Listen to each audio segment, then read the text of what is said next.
Hey everybody, I'm here today to talk to you about 5 tips to avoid car accidents. Let's face it, nobody wants to be in a car accident of any sort. And these 5 tips are geared towards helping you avoid car accidents. Let's get right to it. Tip number 1 is to increase your following distance. Now, increasing your following distance also increases your reaction time, okay? It increases your reaction time. It increases the distance that you have to actually react to what's happening ahead of you. It doesn't increase your reaction time. It increases your ability to react on time to something that's happening ahead of you. So by increasing your following distance, you're leaving a bigger gap between yourself and the car in front of you. And with a bigger gap, you have more of an ability to stop on time, to swerve out of the way, to pretty much do whatever you need to do to ensure that you are avoiding an accident in front of you and avoiding getting into an accident with the car in front of you. Tip number 2 for avoiding accidents is to adapt to road conditions. If you're driving on a dry road, just like I'm doing right now, you can drive a specific way. If all of a sudden it starts to rain, you have to slow down a decent amount. You have to take your turns much smoother, much slower, okay? You don't want to lose traction. If all of a sudden it starts to snow, then you have to slow down even more. If the roads are icy, you have to slow down even more. If the roads are windy, if it's windy outside, you have to get a firm grip of that steering wheel and make sure that you hold that grip of the steering wheel even when you're taking a turn in the car, even when you're steering through a turn. So you have to adapt to the road conditions.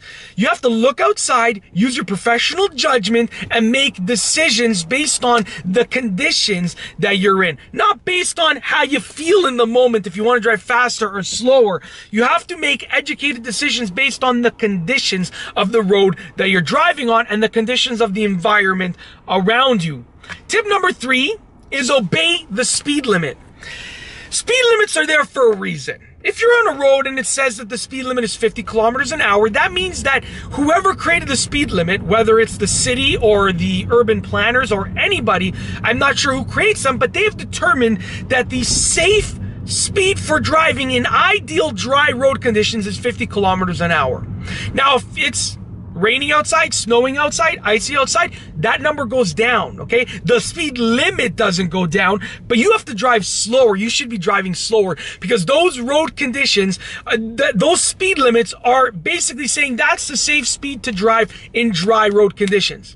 Okay, so obey the speed limits. If you're speeding, there's a higher chance that you're going to get into an accident. And if the people who created the speed limits have determined that the safe speed for driving is 50 kilometers an hour on that road, if you're going 60 kilometers an hour, 70 kilometers an hour, whatever, however many kilometers an hour over the speed limit, that means that you're driving faster than they have deemed to be safe. So with that being said, obey the speed limit. That's the most one that is absolutely basic and simple. Just obey the speed limit. Tip number 4 is take a driving lesson. Now, many people avoid taking driving lessons once they already have their license because they feel like because they have their license, they're professional drivers. When that's really not the case. Because you have your license, that means you have your license. You're able to legally drive wherever you live. But it doesn't mean that you're a professional driver. It doesn't mean that you can't improve. If there's a specific area of driving that you can improve at, that will help you to avoid accidents as much as possible, then take a driving lesson. Whether it's from a professional driving instructor or just a friend that's really good at driving. Take a driving lesson that will help you become a better driver. It's one of the best things that you can do. Take a driving lesson to help you improve your driving skills, and those improved driving skills will help you to avoid car accidents. Tip number 5, and the last tip for this video, is to scan the road 10 seconds ahead. Now, yes, when you're following a car in front of you, there's a certain following distance that you should keep, and your following distance is the time that it takes from when the car in front of you passes a certain thing like a post or a pole or a light, let's say, to when you pass that same thing, post, pole, light, whatever it is.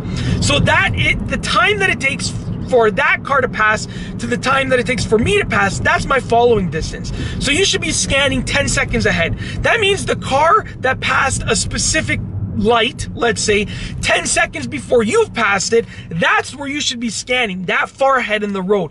And that's just to get an idea of what's happening up ahead, okay? That means that if the person 4 cars ahead of you or 3 cars ahead of you puts their brakes on and you see their brake lights, then you can immediately start to anticipate that you will see more brake lights closer to you. So you will start to see the car in front of you brake sooner, and you won't be relying on looking at the brake lights of the car in front of you. You'll see the brake lights far up ahead. If the car up ahead of you swerves out of the way, then that means you know there's something on the road that's an obstruction that you can avoid. The point here is that you should scan far ahead, further ahead than just the car in front of you. And what that will do is that will give you an advance notice for avoiding accidents, slowing down, and just in general avoiding accidents. And that's basically it. In this video, I've spoken to you about 5 tips for avoiding car accidents. Once again, nobody wants to be in a car accident. Follow these tips. They're very practical tips, easy to follow, and you will be at a better chance of avoiding car accidents. I hope that you've enjoyed this video, and please be sure to subscribe for more car videos just like this one. And that's all I have for you today. Thanks for watching.